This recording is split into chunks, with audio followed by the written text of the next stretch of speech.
Just 姐姐，各位观众朋友，大家好，欢迎您收看藏人行政中央电视台本周西藏话语节目，我是主持人卓玛。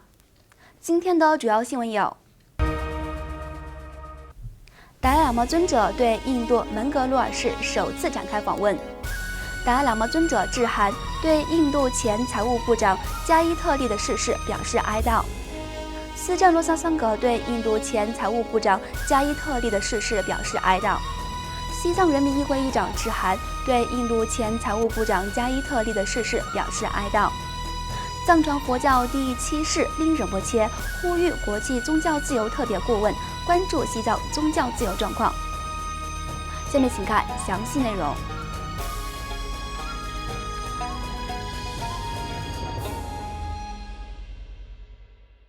西藏精神领袖达赖喇嘛尊者对印度卡纳塔克邦的门格鲁尔市首次展开为期3天的访问。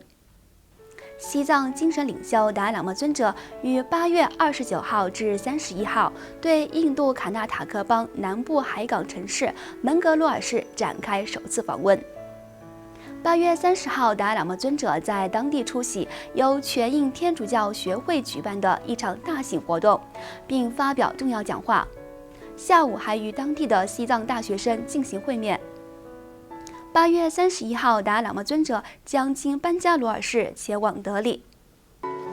Thank you, Holiness. No, it is my duty. One of my commitment is promotion of deeper human values, human compassion. This kind of meeting showing solidarity. Religious harmony. Yes, it's very essential. Yes, very essential. 此外，印度前财务部长人民党议员阿伦加伊特于当地时间8月24号周六下午在德里的埃姆斯医院因病逝世，享年66岁。在得知这一噩耗后，西藏精神领袖达赖喇嘛尊者致函阿伦加伊特的妻子桑杰塔加伊利夫人，对她的丈夫逝世表示哀悼。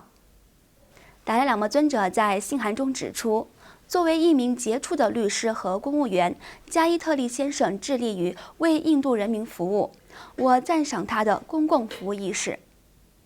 尊者强调，在这个悲伤和艰难的时刻，我向您和您的家人致以深切的哀悼。另外，西藏人民议会议长白马球乃代表西藏人民议会和西藏境内的全体藏人致函阿伦加伊特的妻子桑杰塔，对她的丈夫逝世表示哀悼。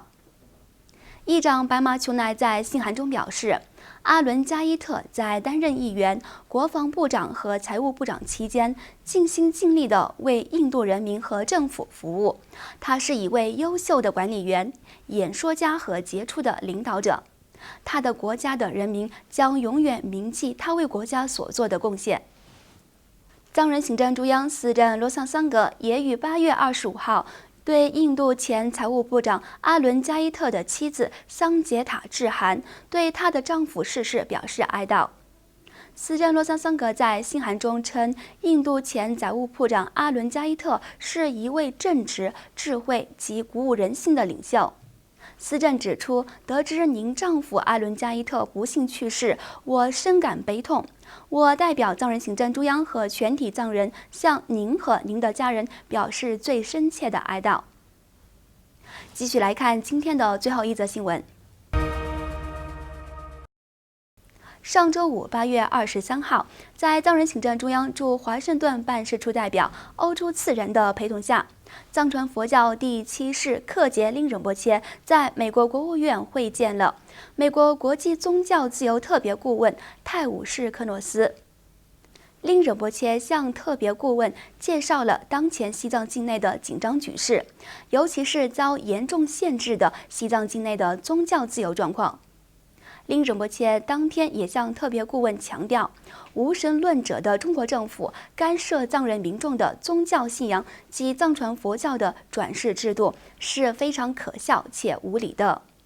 林仁波切提到，中国当局在西藏各地派干部驻寺，设立寺院管理委员会，使寺院的日常活动无法正常进行。仁波切还强调了濒临灭绝的西藏传统宗教文化和语言文字。特别顾问泰武士诺克斯对此表示深切关注，并指布朗贝克大使近期在联合国召开的有关宗教信仰自由的会议中，谈到遭严重限制的中国国内的宗教自由状况，并向仁波切承诺，他和他的部门将采取一切必要措施来维护包括西藏在内的所有宗教团体的宗教自由。观众朋友，藏人行政中央电视台本周西藏华语节目就到此结束了，感谢您的收看，我们下期同一时间再会，祝你有个愉快的周末。